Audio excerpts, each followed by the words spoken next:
നിങ്ങൾ ഏകാന്തനല്ല. നിങ്ങൾക്ക് ചുറ്റും ഒരുപാട് പേരുണ്ട്. പക്ഷേ നിങ്ങൾ ഏകാന്തനാണ് എന്ന് നിങ്ങൾ സ്വയം ചിന്തിക്കുന്നതാണ്. അവർ നിങ്ങളിൽ നിന്നെല്ലാം അകന്നു നിൽക്കുന്നു എന്ന് നിങ്ങൾ ചിന്തിക്കുന്നു. ഈ സമയം നിങ്ങൾ എന്താണ് ചെയ്യേണ്ടത്? നിങ്ങൾ സൈലൻ്റ് ആയിരിക്കുക എന്നുള്ളതാണ്. സൈലൻ്റ് ആയിരുന്ന് നിങ്ങളുടെ മനസ്സിനെ ശാന്തമാക്കുക എന്നുള്ളതാണ്.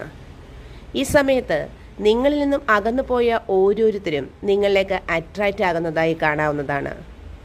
നമ്മളിലേക്ക് വരുന്ന ഓരോ സോൾ പർപ്പസും നമ്മൾക്ക് ഓരോ ലെസൺസാണ് സമ്മാനിക്കുന്നത്. അതായത് ചില ഫ്രണ്ട്ഷിപ്പ് മനോഹരമാണ്.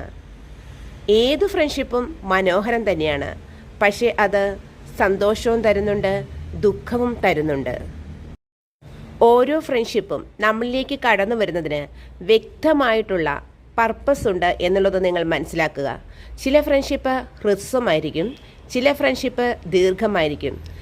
വളരെ കുറച്ചു കാലത്തേക്ക് നമ്മളുടെ ഒപ്പം നിൽക്കുന്ന ഫ്രണ്ട്ഷിപ്പ് തീർച്ചയായിട്ടും ഒരുപക്ഷെ നമ്മളെ അപമാനിച്ചുകൊണ്ടോ നമ്മളെ വേദനിപ്പിച്ചുകൊണ്ടോ കടന്നു പോകുന്നത് കാണാം. അവർ വളരെ കുറച്ചു കാലം മാത്രമാണ് നമ്മളുടെ കൂടെ ഉണ്ടാവുകയുള്ളൂ. പക്ഷേ അതും യൂണിവേഴ്സിൻ്റെ ഒരു തീരുമാനം തന്നെയാണ്. ആ വളരെ ചെറിയ ഫ്രണ്ട്ഷിപ്പിൽ നിന്നും കുറേ അധികം കാര്യങ്ങൾ നമ്മൾ പഠിക്കും. അപ്പോൾ അടുത്തതായി വരുന്ന ഫ്രണ്ട്ഷിപ്പിലേക്ക് കടക്കുന്നതിന് മുമ്പ് തന്നെ ആ ഫ്രണ്ട്ഷിപ്പ് നല്ലതാണോ എന്ന് ചിന്തിക്കാനുള്ള ഒരു ധൈര്യം നമുക്ക് ലഭിക്കുകയും ചെയ്യും.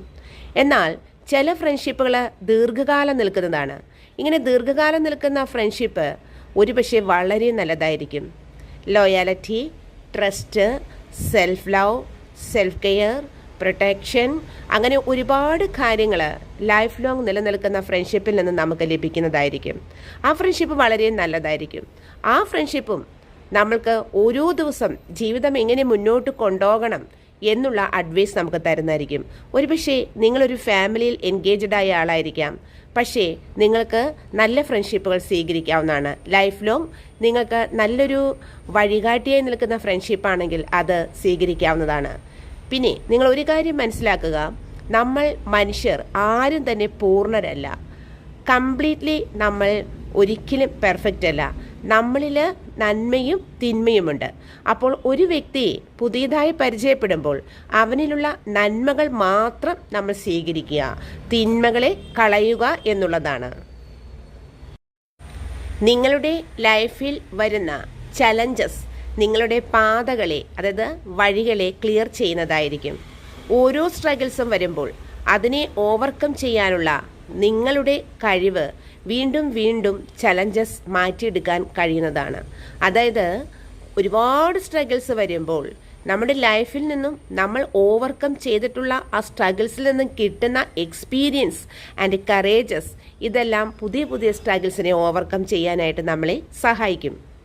അപ്പോൾ എല്ലാ ഫ്രണ്ട്ഷിപ്പും മനോഹരമാണ്. ആ ഫ്രണ്ട്ഷിപ്പിൽ നിന്നും നല്ല വശങ്ങൾ മാത്രം നിങ്ങൾ സ്വീകരിക്കുക എന്നുള്ളതാണ്.